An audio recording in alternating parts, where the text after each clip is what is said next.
नमस्कार दोस्तों, मैं सुरेंद्र सोनवाल आप सभी का चैनल पर स्वागत करता हूं। तो दोस्तों आज देख रहे हैं अपन वार्षिक परीक्षा सत्र 2023-24 विषय आपका हिंदी साहित्य का पेपर हुआ है, क्लास 11 का है। देख सकते हैं आज ये पेपर हुआ था, 100 नंबर का पेपर है, 3.25 घंटे का टाइमिंग मिला था। तो दोस्तों वीडियो में बने रहे, मैं पूरी आंसर की आपको बताने वाला हूँ। और दोस्तों बहुत इंपॉर्टेंट है, जिनका पेपर हो चुका है उनके लिए आंसर की, और जिनका नहीं हुआ है उनके लिए सेम पैटर्न पे ऐसा पेपर देखने को मिलेगा। तो आप वीडियो में बने रहें और देखते रहें। तो सबसे पहले चलते हैं फर्स्ट क्वेश्चन में। तो फर्स्ट क्वेश्चन में अपने से दे रखा है दोस्तों कि निम्नलिखित अपठित गद्यांश को ध्यानपूर्वक पढ़कर नीचे दिए गए प्रश्नों के उत्तर दीजिए। तो दोस्तों आपके पास में ये गद्यांश दे रखा है, तो इसको आप ध्यान से पढ़ेंगे, पूरे को अच्छे से आप लोग देखेंगे। और मैंने दोस्तों इसको पूरे को अच्छे से पढ़ लिया है, तो मैं आपको इस पूरे के आंसर बता देता हूँ जितने भी आपके क्वेश्चन दे रखे हैं। तो इसके ऊपर अपन को 10 क्वेश्चन दे रखे हैं। तो सबसे पहले मैं चलता हूँ फर्स्ट क्वेश्चन में। तो फर्स्ट क्वेश्चन में दे रखा है, ध्यान से देखेंगे, साहस की ज़िंदगी की सबसे बड़ी पहचान क्या होती है। तो इसका आंसर सुनेंगे, फिर उसके बाद में मेरे हाथ के द्वारा लिखा हुआ भी मैं आपको दिखा दूंगा। तो पहले मैं वैसे बताऊंगा। तो इसमें इसका आंसर आएगा पहले का कि साहस की ज़िंदगी की सबसे बड़ी पहचान होती है कि वह बिल्कुल बेखौफ और बिल्कुल निडर होती है, ये पहचान होती है। दूसरा है, साहसी व्यक्ति की सबसे बड़ी पहचान क्या होती है। तो इसका आंसर आएगा, वह इस बात की तनिक भी चिंता नहीं करता है कि तमाशा देखने वाले लोग उसके बारे में क्या सोच रहे हैं। ऐसे तीसरे में है, सिंह तो अकेला रहकर ही मगन बना रहता है, पंक्ति के माध्यम से लेखक क्या संदेश देना चाहता है। तो इसका आंसर होगा, कवि यह संदेश देना चाहता है कि मनुष्य को अकेले ही अपने जीवन में आगे बढ़ना चाहिए, झुंड में तो भैंस और भेड़ चलते हैं। फिर इसके बाद चौथा क्वेश्चन है जो दे रखा है, जो आदमी यह महसूस करता है कि किसी महान निश्चय के समय वह साहस से काम न ले सका, जिंदगी की चुनौती को अपना न सका, वह सुखी नहीं हो सकता। यह कथन किसने कहा है। तो ये कथन किसने कहा, तो इसका आंसर होगा, यह कथन अर्नल्ड डी बेनेट ने कहा है। किसने कहा, अर्नल्ड डी बेनेट ने कहा है। अब चलते हैं दोस्तों पांचवें क्वेश्चन के ऊपर। तो पांचवा क्वेश्चन क्या दे रखा है, ये भी ध्यान से देखेंगे आप। तो पांचवें क्वेश्चन में आपको दे रखा है कि जीवन में बड़े मौकों पर साहस न दिखा पाने से व्यक्ति के साथ क्या घटित होता है। दोस्तों वीडियो में बने रहे, तो मैं आपको दिखाने वाला हूँ, फिर आराम से आप गद्यांश में भी छांट सकते हैं, मैं आपको डायरेक्ट बता रहा हूँ। तो इसका पांचवें का आंसर होगा आपका क्या, कि जीवन में बड़े मौकों पर साहस न दिखाने वाला व्यक्ति निरंतर अपनी आत्मा के भीतर आवाज़ सुनता रहता है, एक ऐसी आवाज़ जिसे वह सुन सकता है और जिसे चाहकर रोक भी नहीं सकता है। यह आंसर हो जाएगा। छठे क्वेश्चन में बोला जा रहा है, उपयुक्त गद्यांश का उचित शीर्षक क्या होगा। तो इसका आंसर होगा, साहस की ज़िंदगी। क्या है, साहस की ज़िंदगी। अब चलते हैं दोस्तों सातवें क्वेश्चन में। तो सातवें क्वेश्चन दे रखा, ठीक वक्त पर जिंदगी से कौन भाग खड़ा होता है। तो यहाँ से आपका आंसर हो जाएगा छठे क्वेश्चन का, साहसी व्यक्ति। यह आंसर आ जाएगा।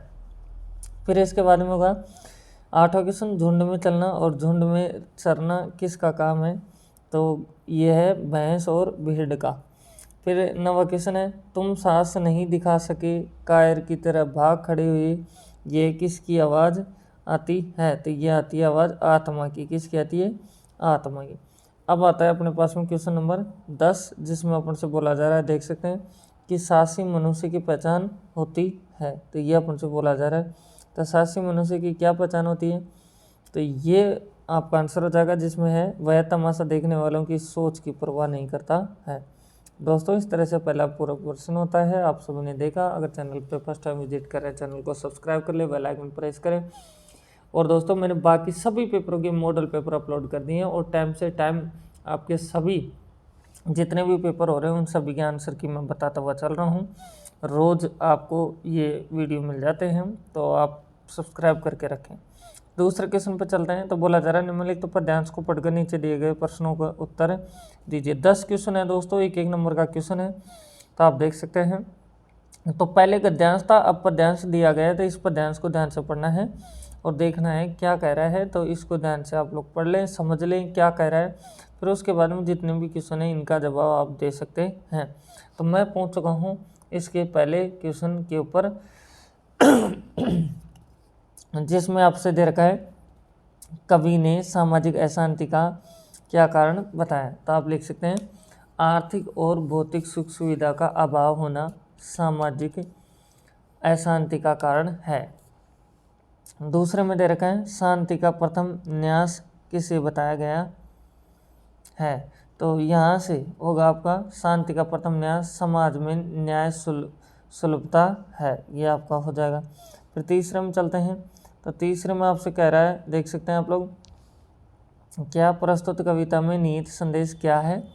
तो इसमें लिखेंगे आप, कवि यह संदेश देना चाहता है कि हमारे जीवन में शांति नहीं है जब तक मनुष्य के सुख भाग में नहीं समाया हो, इसलिए हमें हमारे जीवन में सुख शांति रखनी चाहिए। फिर इसके बाद में चौथा क्वेश्चन है, बोला जा रहा है कृत्रिम शांति किस बात से डरती है और क्यों। तो इसका आंसर होगा कृत्रिम शांति अपने आप से डरती है, क्योंकि जहाँ शांति स्वाभाविक रूप से न्याय के आधार पर स्थापित नहीं होगी वह शांति नकली होगी। फिर इसके 5 क्वेश्चन में दे रखा है किस प्रकार की शांति राज करती है। तो इसका आंसर होगा न्याय और समानता से स्थापित शांति राज करती है, यह आपका आंसर हो जाएगा। तब चलते हैं दोस्तों नेक्स्ट क्वेश्चन के ऊपर अपन लोग चलते हैं। तो इसमें अपन लोग देखेंगे कि क्या दे रखे हैं, क्या क्या है। तो दोस्तों मैं चलता हूँ यहाँ से इस छठे क्वेश्चन में। तो छठे क्वेश्चन में है मेरे पास में प्रस्तुत काव्यांश में छंद प्रस्तुत करता है, तो ये कौन, चौपाई होगा। फिर दूसरे में दे रखा है सार सिद्धि दुर्लभ है, पंक्ति में अलंकार है, तो ये अलंकार है आपका अनुप्रास अलंकार। फिर चलते हैं दोस्तों नेक्स्ट, इसमें अपन लोग 8वें में चलते हैं। तो 8वें क्वेश्चन में क्या दे रखा है, देख सकते हैं कृत्रिम शांति किससे डरती है, तो ये डरती है मनुष्यता से। फिर 9वां क्वेश्चन है, तो बोला जा रहा है जो शांति श्रद्धा भक्ति पढ़ने और नर के ऊंचे विश्वासों पर टिकी होती है वह मनुष्य में किस पर राज करती है। तो वो करती है हृदय पर, किस पे, हृदय पर। अब इसका 10वां क्वेश्चन की बात कर लेते हैं। तो 10वां क्वेश्चन में क्या दे रखा देख सकते हैं, निम्नलिखित में दुर्लभ का विलोम है, तो इसका होगा आपका सुलभ, क्या हो जाएगा, सुलभ। दोस्तों अब मैं आपको दिखा देता हूँ मेरे हाथ के द्वारा लिखे हुए इन पहले और दूसरे प्रश्न के सभी आंसर दिखा देता हूँ, तो वीडियो में आप बने रहें। तो दोस्तों ये देख सकते हैं पहला क्वेश्चन का पहला आंसर होगा ये दूसरा है, तीसरा है, चौथा है, 5वां है, ये आपके सामने दे रखा है। तो ध्यान से देख लें जिनको थोड़ा बहुत भी डाउट लगे, ये अपने पास में आ जाते हैं। यहाँ से देख सकते हैं 6वां, 7वां, 8वां, 9वां और ये 10वें का आंसर हो जाएगा। फिर चलते हैं दोस्तों दूसरे क्वेश्चन में। तो दूसरे क्वेश्चन के आंसर भी आप देख सकते हैं, देखो ये पहले का आंसर है, दूसरे का आंसर, तीसरे का आंसर और चौथे का यह आंसर आपके सामने दिया हुआ है, और फिर ये 5वें का आंसर आ जाता है। तो दोस्तों आगे भी दिखाता हूँ मैं आपको।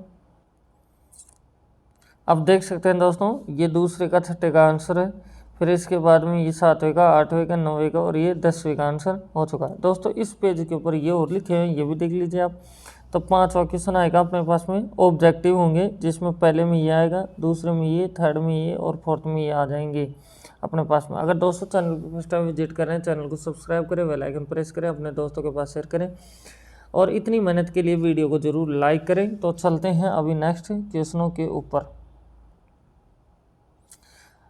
अब आप लोग देख सकते हैं अपन लोग पहुंच चुके हैं तीसरे क्वेश्चन में, जिसमें बोला जा रहा है निम्नलिखित पद्यांश की सप्रसंग व्याख्या कीजिए। तो पद्यांश दे रखा है अपन को, तो इसको ध्यान से पढ़ेंगे, फिर इसकी सप्रसंग व्याख्या अपन लोग कर देंगे। फिर इसके बाद में चौथा क्वेश्चन आता है, तो वही सेम क्वेश्चन है, सिर्फ वहाँ पद्यांश की सप्रसंग व्याख्या थी, यहाँ गद्यांश की सप्रसंग व्याख्या। 6 नंबर का क्वेश्चन है, तो इसको ध्यान से पढ़ लेंगे आप लोग और आराम से इसका जवाब दे देंगे, बहुत ईजी होता है दोस्तों। अब मैं पूछ चुका हूँ खंड ब में और 5वां क्वेश्चन मेरे सामने है। तो 5वें क्वेश्चन में है निम्न बहुविकल्पीय प्रश्नों के उत्तरों में से किसी एक का चयन कीजिए। तो बोला जा रहा है किसकी मृत्यु का प्रभाव मकबूल के मन पर गहरा पड़ा था, तो ये पड़ा था दादा की मृत्यु का। दूसरा है इसमें जिस समय शरत के छोटे भाई छोटे नानामणि को मार रहे थे, है ना। जिस समय शरद के छोटे नाना मणि को मार रहे थे उस समय शरद कहाँ जाकर छिप गया था, तो ये छिप गया था किसमें, गोदाम में। फिर उसके बाद हम चल रहे हैं अपन लोग थर्ड क्वेश्चन में। तो थर्ड में जो दे रखा है इसको ध्यान से देखेंगे। तो इसमें बोला जा रहा है पाठ में पावड़ा कहा गया है, तो ये कहा गया है आपका द आंसर आएगा बांस के 2-3 फीट लंबे डंडे को। फिर इसमें चौथा है जिसमें बोला जा रहा आवारा मसीहा के लिए विष्णु प्रभाकर को पुरस्कार दिया गया था, तो ये दिया गया था किसने, साहित्य अकादमी पुरस्कार ने। इस तरह से आपके मैंने दिखाए थे अभी, तो ये हो जाता है। अब चलते हैं दोस्तों छठे क्वेश्चन में।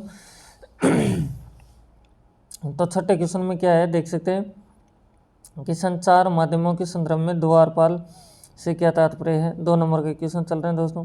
7वें में है जनसंचार की दृष्टि से इंटरनेट की उपयोगिता बताइए। 8वें में निम्न में से किन्हीं 3 प्रश्नों का उत्तर दीजिए। जैसे पहला है गोपनीय प्रतिवेदन किसे कहते हैं। ऐसे आपके पास में देख सकते हैं ये 3 प्रश्नों का जवाब देना है, तो एक ये रहा, फिर अपने पास में दूसरा, तीसरा, चौथा, 5 प्रश्न है। इनमें से आप लोग को ये बुकी के क्वेश्चन है दोस्तों, तो इनमें से आपको 3 के जवाब देना है। अब 9वें क्वेश्चन में क्या है देख सकते हैं कि भाव व अनुभाव में क्या अंतर है। 10वें क्वेश्चन में छंद रचना में यति व गति से क्या तात्पर्य है। अब इसके बाद 11 क्वेश्चन है, दिया गया है अपने पास में दी गई स्थिति या घटना के आधार पर निम्न में से किसी एक प्रदर्श्य लेखन कीजिए। किसके ऊपर, या तो आप करेंगे 21वीं सदी का भारत, या फिर आप कर सकते हैं बेरोजगारी के कारण व समाधान के ऊपर। फिर अपन चल रहे हैं यहाँ से 12वें क्वेश्चन में। तो 12वें क्वेश्चन में क्या दे रखा है देख सकते हैं आप लोग कि ये दे रखा है जिला शिक्षा अधिकारी अजमेर की ओर से प्रधानाध्यापक राजकीय उच्च माध्यमिक विद्यालय श्रीनगर को एक कार्यालयी पत्र लिखिए जिसमें कक्षा 11 के कमजोर विद्यार्थियों के लिए गणित व रसायन विज्ञान विषय की अतिरिक्त कक्षाओं को लगाना सुनिश्चित किया जाए। तो ये आपको लिखना है, एक पत्र लिखना है इसमें। अगर ये नहीं आता है तो ये भी देख सकते हैं आप, ये भी कर सकते हैं कि सहायक अध्यापक के पद के लिए शिक्षा निर्देशक को एक आवेदन पत्र लिखना है, एक आवेदन पत्र इसमें लिखना है। अब चलते हैं दोस्तों खंड सेमी 13वां क्वेश्चन आता है, तो जिसमें अपन से बोला जा रहा है देख सकते हैं कि निम्न में से किन्हीं 4 प्रश्नों के उत्तर दीजिए। तो दोस्तों 6 प्रश्न आपको इसमें दे रखे हैं, ये 6 प्रश्न आपको दे रखे हैं। तो इनको तो बुकों की क्वेश्चन है दोस्तों, और ये थोड़े बड़े क्वेश्चन हैं, तो आराम से आप खुद भी पढ़ सकते हैं, इसमें कोई बड़ी बात वाली बात नहीं है, सभी को देख सकते हैं और आराम से जवाब दे सकते हैं। ये 6 प्रश्न हैं, आप देख सकते हैं। फिर 14 क्वेश्चन है, ये भी बुक के क्वेश्चन आ जाते हैं। तो इसमें भी अपन से क्या बोला जा रहा है, निम्न प्रश्नों में से किन्हीं 4 प्रश्नों के उत्तर दीजिए। फिर से अपने पास में 6 प्रश्न है, ये देख सकते हैं आपके पास में ये 6 प्रश्न है। इनमें से 4 का जो भी आपको सॉरी इनमें 4 प्रश्न जो भी आपको अच्छे से आते हैं उनका आप लोग जवाब दे सकते हैं। फिर अपने पास में 15 क्वेश्चन आता है, ये 4 नंबर का क्वेश्चन है जिसमें बोला जा रहा है निम्न में से किसी एक का साहित्यिक परिचय दीजिए। तो पहला या तो आप दे सकते हैं देव के ऊपर, या दे सकते हैं भारतेंदु हरिश्चंद्र। अब खंड द में पूछ जाते हैं, तो खंड द में क्या दे रखा है देखेंगे दोस्तों। तो इसमें अपन से बोला जा रहा है कि मुरली तवु गोपाल ही भावती पद में एक सखी दूसरी सखी से क्या कहती है स्पष्ट कीजिए। ये नहीं आता था आप ये कर सकते हैं कि बादल को गिरते देखा है। कविता में कवि नागार्जुन ने कालिदास और बादलों को लेकर अपने क्या भाव व्यक्त किए हैं बताइए। 5 नंबर का ये क्वेश्चन है दोस्तों। अब चलेंगे अपन लोग नेक्स्ट क्वेश्चन के ऊपर। तो अपने पास में आ जाता है 17वां क्वेश्चन, तो इसको ध्यान से एक बार पढ़ लेंगे आप लोग। तो इसमें क्या दे रखा है, बंगले पर पहुंचकर भव्य पुरुष और उसके दोस्त के मध्य क्या बातें हुई, टॉर्च बेचने वाले कविता के आधार पर स्पष्ट कीजिए। दोस्तों ये बुक का क्वेश्चन है, 5 नंबर का क्वेश्चन है। ऐसे इसमें अपन से बोला जा रहा है इसके अथवा में, तो इसको भी आप ध्यान से पढ़ सकते हैं और फिर इसका भी जवाब आप लोग दे सकते हैं। फिर इसके बाद में बात करता हूँ मैं 18वें क्वेश्चन में। तो 18वें क्वेश्चन में दे रखा है हुसैन की कहानी अपनी जवानी पाठ के आधार पर मकबूल के पिता के व्यक्तित्व में कौन कौन सी विशेषताएं उभर कर सामने आती हैं, तो बताइए। ये अपन से बोला जा रहा है। इसके अथवा में भी आपको दे रखा है दोस्तों, ये भी आप लोग ध्यान से देख सकते हैं। तो इसमें अथवा में क्या दे रखा है, क्या अभाव और अधूरापन मनुष्य के लिए प्रेरणादायी हो सकता है। आवारा मसीहा के आधार पर स्पष्ट कीजिए। उसके आधार पर इसको आंसर देना है। अब 19वां क्वेश्चन है, तो बोला जा रहा है मैं उनसे बहुत कुछ सीख सकता हूँ, आज से वे मेरे गुरु हुए। उक्त कथन किसके संदर्भ में कहा गया है। और 5 नंबर क्वेश्चन है, अगर दोस्तों ये नहीं आता तो ये कर सकते हैं कि बेटा जाओ और ज़िंदगी को रंगों से भर दो, मकबूल हुसैन के अप्पा ने उन्हें ये बात किस संदर्भ में कही थी। तो दोस्तों इस तरह से पूरा पेपर होता है। अगर चैनल पर फर्स्ट टाइम विजिट करें, चैनल को सब्सक्राइब कर ले, बेल आइकन प्रेस करें और अपने दोस्तों के पास शेयर करें। तो thank you, best of luck. फिर मिलते हैं नेक्स्ट वीडियो में।